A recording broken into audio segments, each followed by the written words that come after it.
¿Y si te dijera que existe una forma de hacer magia que no necesita ni dioses, ni tradiciones, ni libros sagrados? Una magia que te dice que la realidad es maleable y que tu mente es la herramienta más poderosa del universo. Pues te doy la bienvenida a la magia del caos. No es una religión, no es un culto, es quizá la forma más pura y más perturbadora de entender el poder de la voluntad humana. Así que ya sabes, si quieres saber qué es la magia del caos, ponte cómodo, agarra tu café, agua, té o lo que te apetezca y, como siempre, te doy la bienvenida a mi canal. Ya sin más, empezamos.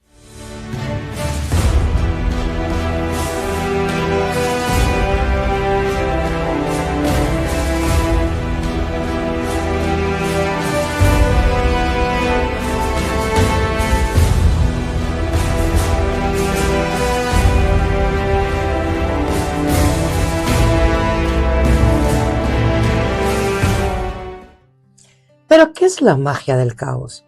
Pues para entender lo que es la magia del caos, primero tenemos que hacer algo difícil. Tienes que olvidar todo lo que sabes. Olvídate de películas de brujería, olvídate de rituales con velas de colores específicos, olvídate del pentagrama, dibujado con precisión milimétrica, olvídate de nombres de poder en lenguas muertas, olvídate de todo lo que sabes de brujería. Todo esto existe. Todo esto tiene una tradición, tiene una historia y tiene un valor. Pero la magia del caos no viene de ahí. La magia del caos viene de una pregunta mucho más incómoda. ¿Y si el sistema no funciona? Imagina que llevas años estudiando magia ceremonial. Has memorizado conceptos, planetas, correspondencias, horas mágicas, aceites, inciensos. Sigues el sistema al pie de la letra. Y ahora imagina a otra persona que no sabe absolutamente nada, pero que dibuja un garabato en un papel, lo mira fijamente durante un minuto con una concentración absoluta y obtiene exactamente lo que quería. ¿Cuál de los dos hizo brujería real? Para la magia del caos, los dos, o ninguno. Depende de cómo lo mires. Y esa ambigüedad y ese rechazo a dar una respuesta definitiva es exactamente el corazón de esta tradición. La magia del caos es una corriente del pensamiento mágico moderno que nació en la segunda mitad del siglo XX, principalmente en Inglaterra, y que parte de una premisa que suena sencilla, pero que tiene unas implicaciones enormes. La creencia es una herramienta, no es una verdad. Los sistemas mágicos tradicionales, el hermetismo, la cábala, la wicca, el chamanismo, el vudú y todas las ramas de la brujería asumen que hay algo real detrás del sistema, que los dioses existen de alguna forma, que las correspondencias entre los planetas, los metales, las plantas y las emociones son reales, que el universo tiene una estructura oculta que el brujo aprende a navegar. La magia del caos dice, no sé si esto es verdad, pero tampoco me importa. Lo que sí sé es que cuando alguien cree completamente en un sistema mágico y actúa desde esa creencia con total enfoque e intención, algo pasa. No necesariamente lo que se esperaba, no siempre de la forma en que se anticipa, pero algo se mueve. Los practicantes de esta corriente, llamados Chaos Magic o magos del caos, operan desde un principio radical. La creencia es una tecnología mental, es un instrumento, es como un martillo. Nadie se casa con un martillo, nadie defiende a su martillo de las críticas, nadie sufre una crisis existencial si descubre que hay un destornillador mejor para ciertos trabajos que funcionan mejor que el martillo. Usas el martillo cuando lo necesitas y lo dejas cuando no lo necesitas. Pues así funciona la creencia en la magia del caos.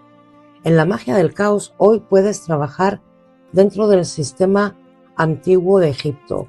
Puedes utilizar sus símbolos y hablar su lenguaje, porque esa narrativa permite alcanzar un estado mental específico, un estado de enfoque, de apertura y de intención concentrada.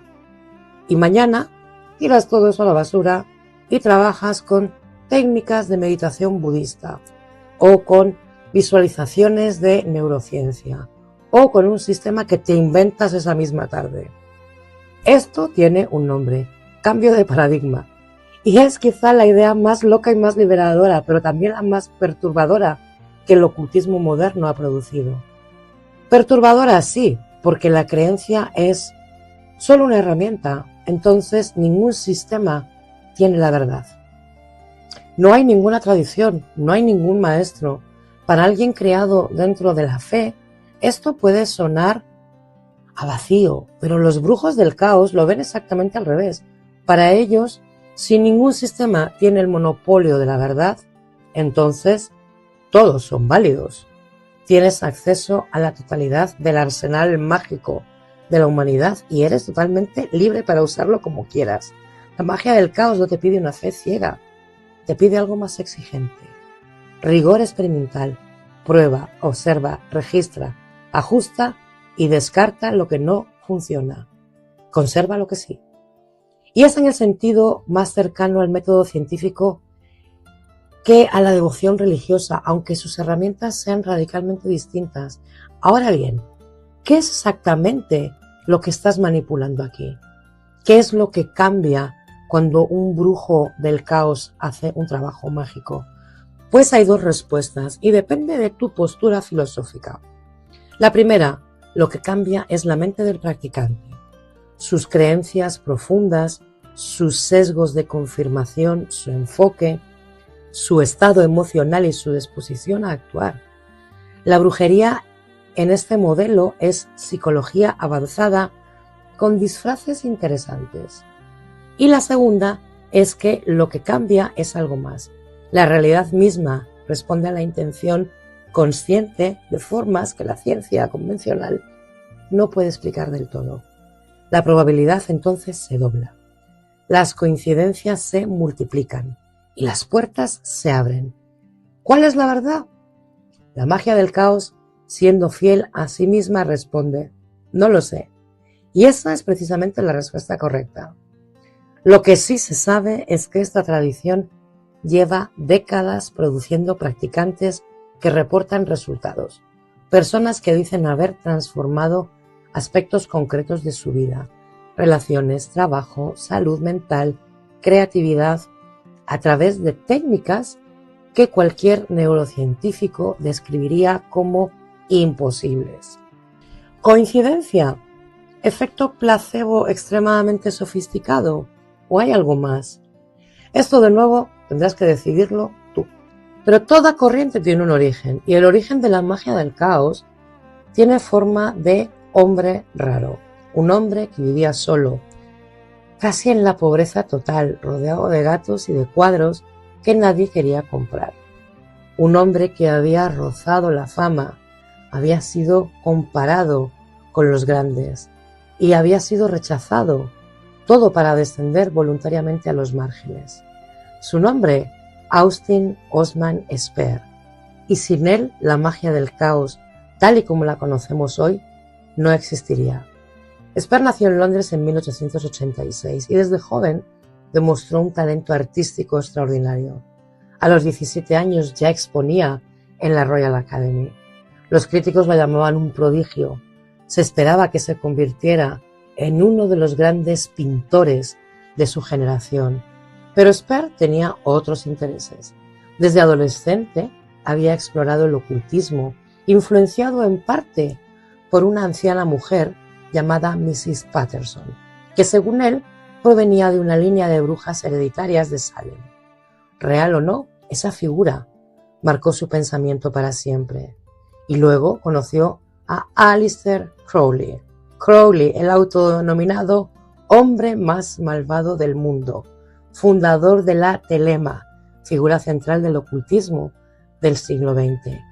Y vio en Spare un talento excepcional, con lo cual lo invitó a colaborar en su revista ocultista, The Equinox. Pero Spare era demasiado independiente para seguir a nadie. Demasiado raro demasiado suyo.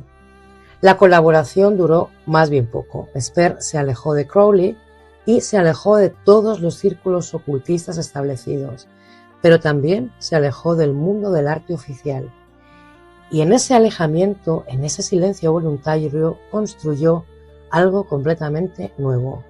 Lo que Esper desarrolló a lo largo de su vida es un sistema mágico basado en una idea central. El subconsciente es el motor real de la existencia. La mente consciente, la que habla, la que razona, la que planifica, es en realidad la parte más débil, la que pone límites, la que dice esto no es posible, esto no va a funcionar, soy demasiado pequeño para que esto me ocurra. El subconsciente, en cambio, no conoce límites, no distingue entre lo real y lo imaginado, actúa, crea y manifiesta. Y el problema no es que hable nuestro idioma, el problema es que no entiende frases, no procesa argumentos, funciona con imágenes, funciona con emociones y funciona con símbolos. Y de esa intuición nació la técnica más famosa de Esper, la que hoy sigue siendo también el corazón de la magia del caos. Mecánica elegante en su simplicidad. Escribes una frase que exprese tu deseo o tu intención. Eliminas las letras que se repiten. ¿Te suena? Con las restantes trazas formas visuales que no sean letras, construyendo un símbolo abstracto único y personal. Este símbolo es el famoso sigilo. Lo cargas con una energía en un estado de concentración absoluta y luego lo destruyes, lo entierras y lo olvidas. El olvido no es accidental, es la parte quizá más importante de esta técnica. Y Esper entendía que la mente consciente, al recordar el deseo, lo sabotea constantemente con dudas, con impaciencia, con expectativas. Y al olvidar el sigilo, lo entregas al subconsciente sin que haya interferencias. Esper llamó a esto la fórmula del olvido, y aunque él nunca usó la palabra magia del caos, esta fórmula se va a convertir y se convertiría en su piedra funcional. Esper murió en 1956, casi completamente olvidado. Sus cuadros se vendían por centavos en los mercadillos del East End londinense. No tenía seguidores, no tenía escuela, no tenía un legado visible. Y sin embargo, sus ideas sobrevivieron. Sobrevivieron porque las recogió un hombre llamado Kenneth Grant, ocultista y guardián de las ideas de Crowley, que reconoció en Esper a un genio incomprendido y comenzó a preservar y a difundir su obra.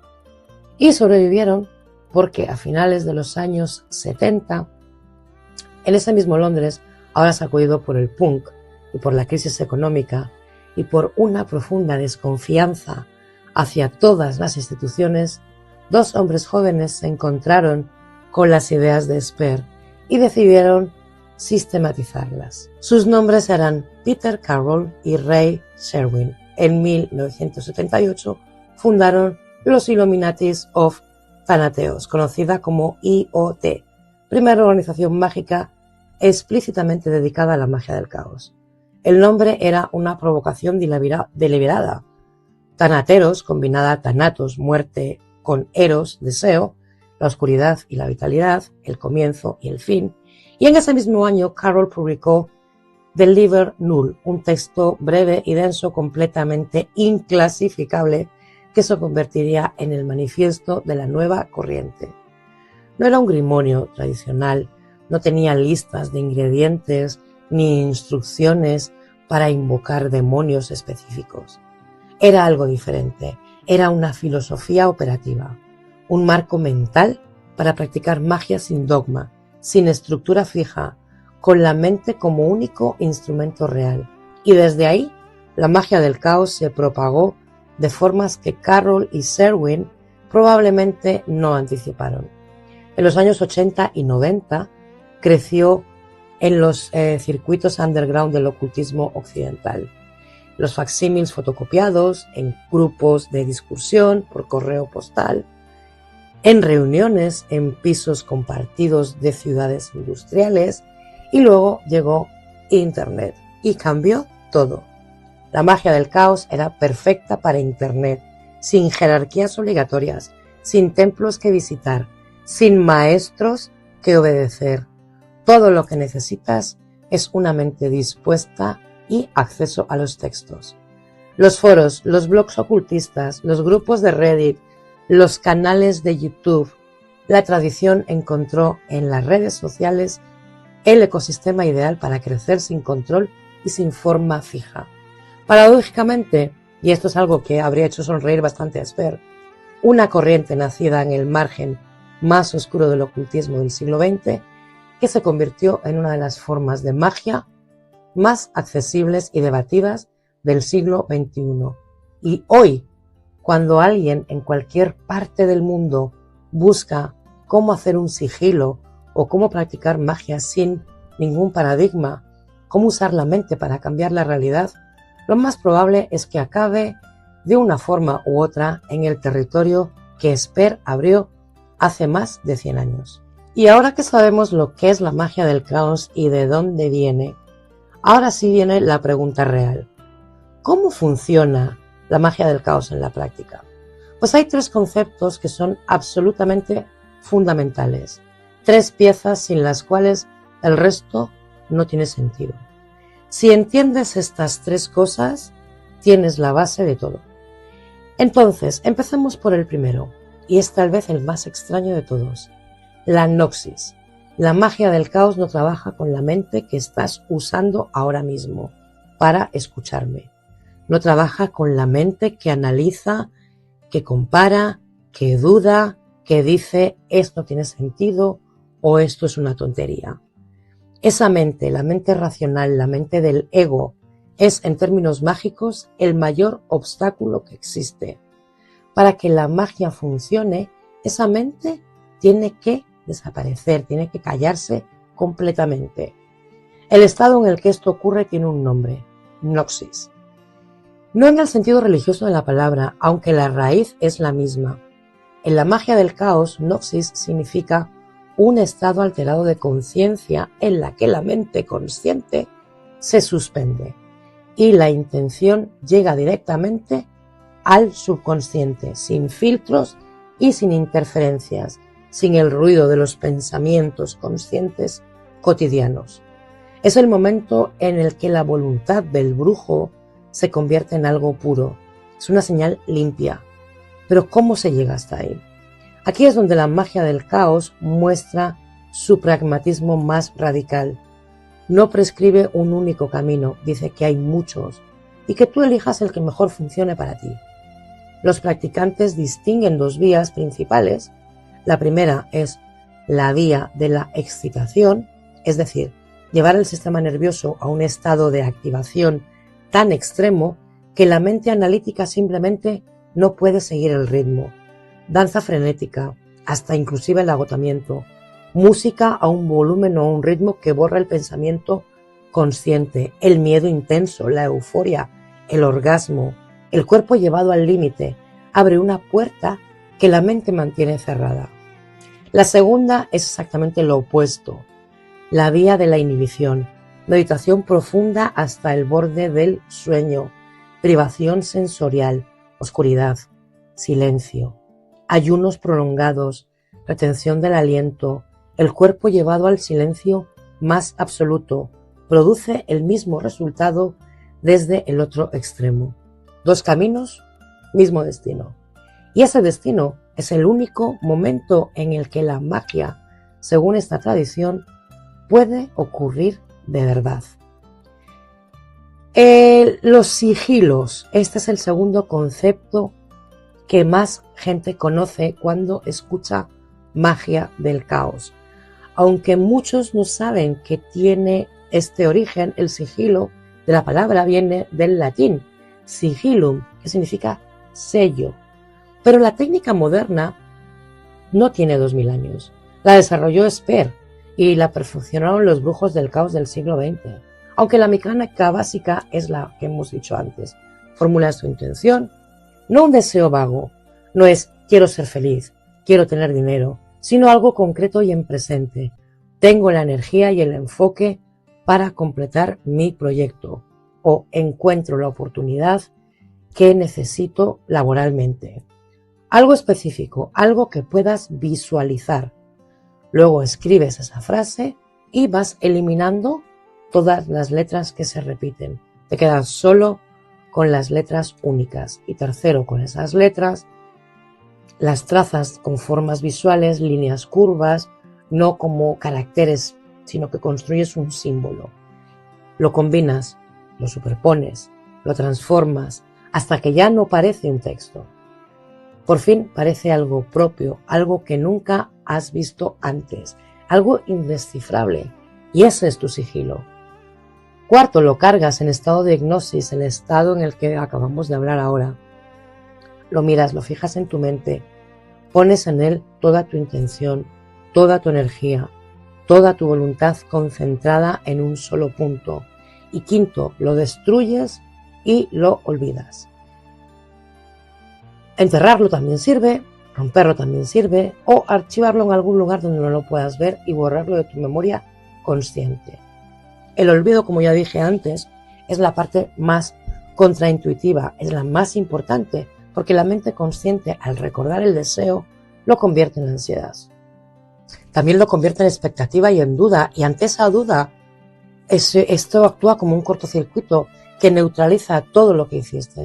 Así que al olvidar el sigilo lo entregas, lo sueltas, y dejas que el subconsciente, que no duerme, que no duda y que no conoce la palabra imposible, haga su trabajo. Concepto número 3, servidores y egregores. Este es el concepto más oscuro, es el que más incomoda a los recién llegados. Y es el que, si lo piensas bien además, puede que sea el más familiar de todos. Cuando un brujo del caos lleva tiempo trabajando con sigilos, puede dar el siguiente paso, que es crear una entidad, un servidor. Y un servidor no es un sigilo, no es un símbolo estático, es algo mucho más complejo. Es una construcción mental con una intención, con una personalidad y con una función propia. Es como un programa informático, pero que va recorriendo el sistema operativo de tu psique.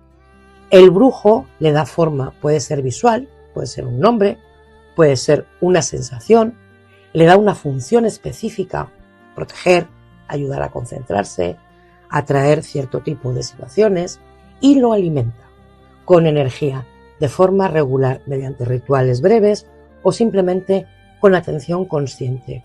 Este servidor actúa no de forma visible y dramática, como por ejemplo en las películas, sino en las formas que actúa la psique más profunda, sesgando la atención, orientando las decisiones, generando las condiciones para que ciertos resultados ocurran. La pregunta ¿es real el servidor? ¿Existe fuera de la mente del mago? Un brujo del caos te daría una respuesta que tú ya conoces. Depende de lo que entiendas por real. Y luego está el siguiente nivel, que es el que pone más los pelos de punta, y es el egregor. ¿Qué es un egregor? Un egregor ocurre cuando no uno, sino muchos practicantes alimentan a una misma entidad. Cuando una conciencia colectiva de creyentes dirige su atención, su energía y su intención hacia una misma forma, esta entidad crece, se vuelve más compleja, se vuelve más autónoma. Algunos dirían que inclusive se vuelve más real. Pero, ¿qué es un dios sino un egregor con miles de años de historia? Y no es una pregunta retórica, ni espero que alguien se sienta ofendido por este comentario. Es la pregunta que la magia del caos lleva décadas haciendo en voz alta. Si un dios existe es porque millones de personas creen en él, le rezan, le hacen ofrendas, le dan energía emocional, lo alimentan durante siglos. ¿Cuál es la diferencia entre un dios y un egregor especialmente poderoso? Pues quizás ninguna.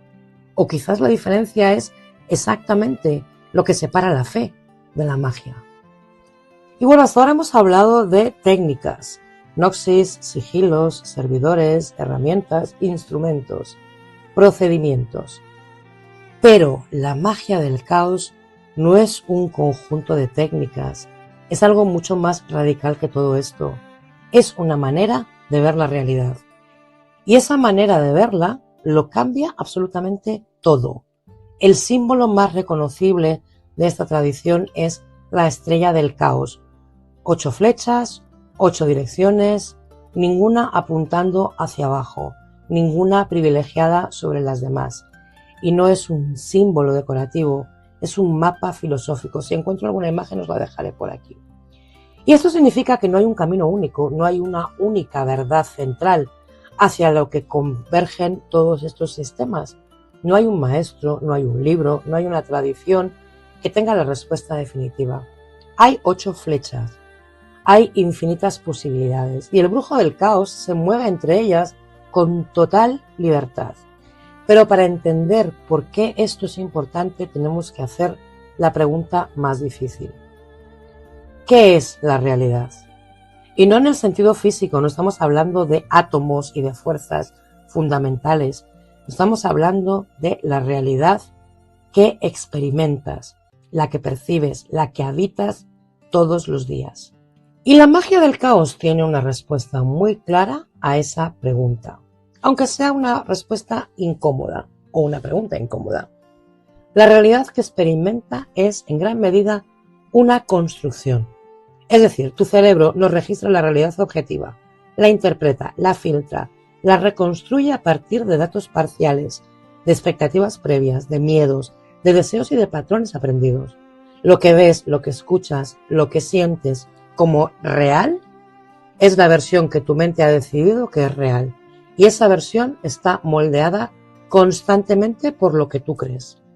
Si crees que el mundo es un lugar hostil, tu cerebro va a encontrar la evidencia que confirma esa creencia. Si crees que no mereces ciertas cosas, actuarás de formas que lo confirmen sin que tú te des cuenta. Los psicólogos tienen un nombre para esto: sesgo de confirmación. Los brujos del caos tienen otro: la trampa del paradigma inconsciente. Y la diferencia entre los dos enfoques es que la psicología estudia el problema y la magia del caos propone hackearlo. Así de simple. Si la realidad percibida está moldeada por las creencias y si las creencias son herramientas que pueden cambiarse voluntariamente, entonces, en teoría, la realidad que tú percibes puede moldearse de una forma activa. Esto es lo que los brujos del caos llaman ingeniería de la realidad. No es magia de película, no es doblar cucharas con la mente, ni hacer levitar objetos. Es algo mucho más sutil y, en cierto modo, también más perturbador. Es la idea de que puedes reprogramar activamente los filtros a través de los cuales percibes y habitas el mundo. Y que hacerlo tiene consecuencias reales en tus decisiones, en tus relaciones, en las oportunidades que percibes o que dejas pasar, en el tipo de personas en la que te conviertes. No cambias el mundo, cambias la relación que tienes con él. Y esto lo cambia todo. Ahora bien, ¿es esto exclusivo de la magia del caos o esta tradición está señalando algo que otras disciplinas también han encontrado desde ángulos distintos? Yo creo que la segunda opción es la más interesante, por lo menos a mi punto de vista. La psicología de Jung lleva décadas explorando el inconsciente como una fuerza activa que moldea la conducta y la percepción. Los arquetipos de Jung, esas figuras universales que pueblan los sueños y los mitos, funcionan de forma estructuralmente similar a los servidores y a los egregores que hay en la magia del caos. La neurociencia moderna ha documentado cómo los estados alterados de conciencia, meditación profunda, trance, privación sensorial, producen cambios medibles en la actividad cerebral, aumentando la plasticidad neuronal y la capacidad de reprogramar patrones de pensamiento arraigados. Y algunas interpretaciones de la física cuántica, aunque no me quiero meter en este tema, hay que ser muy cuidadoso aquí, porque en este terreno se presta a mucho charlatán, que sugiere que el observador no es neutral. El acto de medir, de observar y de prestar atención tiene efectos sobre lo que observas. Entonces la magia del caos no inventó estas ideas, pero lo que hizo fue integrarlas, las combinó con técnicas antiguas, las puso al servicio de una práctica concreta y ya está, ese es el único mérito real que tiene. Pero hay una dimensión filosófica de la magia del caos que va más allá de la técnica y va más allá de la ciencia. Una que incomoda precisamente porque toca algo muy profundo. La magia del caos es, en el fondo, una filosofía de responsabilidad radical. No hay un Dios que te guíe, no hay un destino escrito, no hay una tradición que te diga qué hacer en cada situación. Solo tú, tu voluntad, tu capacidad de elegir en qué creer y con qué intensidad creerlo. Esto suena liberador, y lo es, pero también es aterrador, en una forma en que no mucha gente está dispuesta a admitir. Porque si la realidad que habitas es en parte una construcción moldeada por tus creencias, entonces no puedes culpar del todo al mundo de lo que te ocurre. No puedes decir las circunstancias no me lo permitieron, sin preguntarte también si tus propias creencias inconscientes construyeron esas mismas circunstancias. No puedes vivir como víctima de un universo indiferente si sostienes al mismo tiempo que eres el arquitecto activo de tu experiencia. Entonces, con el poder de moldear la realidad, viene una carga que muy pocos están dispuestos a cargar, y es la responsabilidad total. Esto es lo que separa a los que se acercan a la magia del caos por curiosidad de los que practican la magia del caos de verdad. La curiosidad es fácil, la responsabilidad radical es otra cosa. Y aquí está tal vez la paradoja final de esta filosofía. La magia del caos dice que nada es verdad, que todas las creencias son herramientas, que el caos, la ausencia de un orden fijo, de estructura impuesta, es el estado natural y primordial de la realidad. Y al mismo tiempo exige más disciplina, más autoconocimiento y más honestidad intelectual que la mayoría de los sistemas que pretenden tener todas las respuestas. Porque no tener respuestas fijas no significa no tener ninguna. Significa que tendrás que encontrar las tuyas. Cada vez más y sin red de seguridad. Y la magia del caos te dice algo incómodo. Que tú eres el único responsable de tu realidad. No hay nadie que te salve. No hay un demonio que te condene. No hay un Dios que te salve. Solo tu voluntad y tu enfoque y también tu capacidad de creer con suficiente intensidad. ¿Es peligrosa? Pues depende de quién la usa y con qué intención. ¿Es real? Pues esa yo creo que es la pregunta equivocada. La pregunta correcta sería, ¿funciona? Y eso, pues, desafortunadamente o afortunadamente, tendrás que descubrirlo tú mismo. Si te ha gustado este vídeo, te agradecería pues que me dieras un like, que te suscribas, que lo reenvíes, lo comentes, todas esas cosas que tú ya te sabes. Recuerda, el caos no es el enemigo, es el origen de todo. ¿O no? Nos vemos en un próximo vídeo y como siempre, te envío muchísima luz. Chao.